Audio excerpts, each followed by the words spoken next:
Kryeministri I vendit Edi Rama ka folur sot për herë të parë në mënyrë të zgjeruar për projektin e shumë debatuar në zonën e Zvërnecit, duke vendosur theksin te investimeve dhe reagimi institucional pas incidenteve të fundit. Në mbledhjen e grupit parlamentar të Partisë Socialiste, Rama e cilësoi të papranueshëm dhunën e ushtruar nga rojet private ndaj protestuesve gjatë përplasjes në zonë.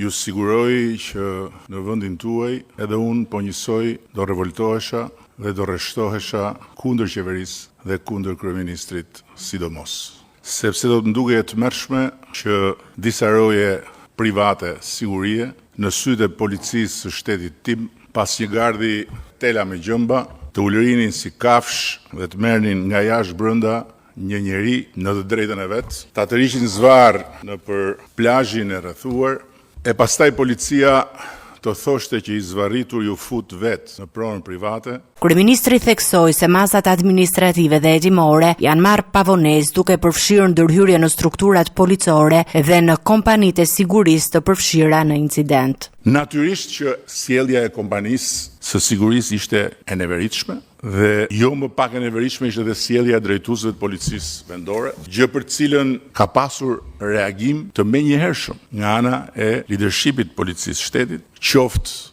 me shkarkimin e drejtorit policisë Vlorës dhe vendosjen në hetim të gjithë zinxhirit, qoftë me heqjen e licencës së aktivitetit të kompanisë, pra kompania nuk mund të operojë më në Republikën e Shqipërisë, qoftë me arrestimin dhe vendosjen në ndjekje penale të rojeve të sigurisë. Në fjalën e tij, Rama mohoi kategorikisht pretendimin se në zonë është bërë ndonjë falje apo tjetërsimi pronës shtetërore, duke I cilësuar ato si të pavërteta. Kam vënë re se është përhapur gjithandej me shumë helm nga pas, edhe legjenda se shteti po ja fal atë tokë Izraelit për të sjell palestinezët në Zvërnec. Janë ditë të habitshme që për herë të parë më kanë bërë të mendoj edhe që t'ju përulem thellë për nderin e madh që më keni bërë dhe t'ju kërkoj ndjesë për t'ikur në katun dhe për t'ju lënë në duart që do zgjidhni vetë pastaj për të mbrojtur Shqipërinë nga të huajt. Ai sqaroi gjithashtu se projekti është ende në fazë zhvillimi dhe nuk ka një leje ndërtimi të miratuar, ndërsa procedurat janë në shqyrtim institucional.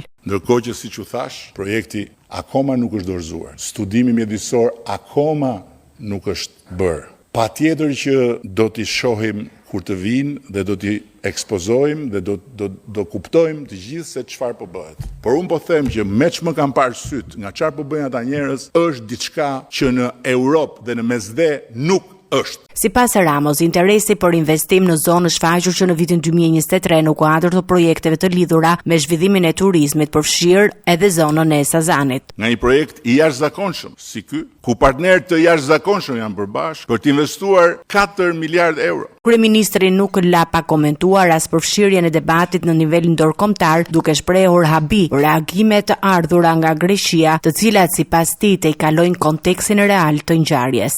U mahnita nga deklarata e ministrisë jashtme të Greqisë, sepse ishte një akt dhune pa diskutim, por nuk ishte një akt dhune shtetërore, siç për shembull ndodh me shqiptarët në burgjet e Greqisë, ose siç ka ndodhur më parë me shqiptar edhe në rrugët e Greqisë.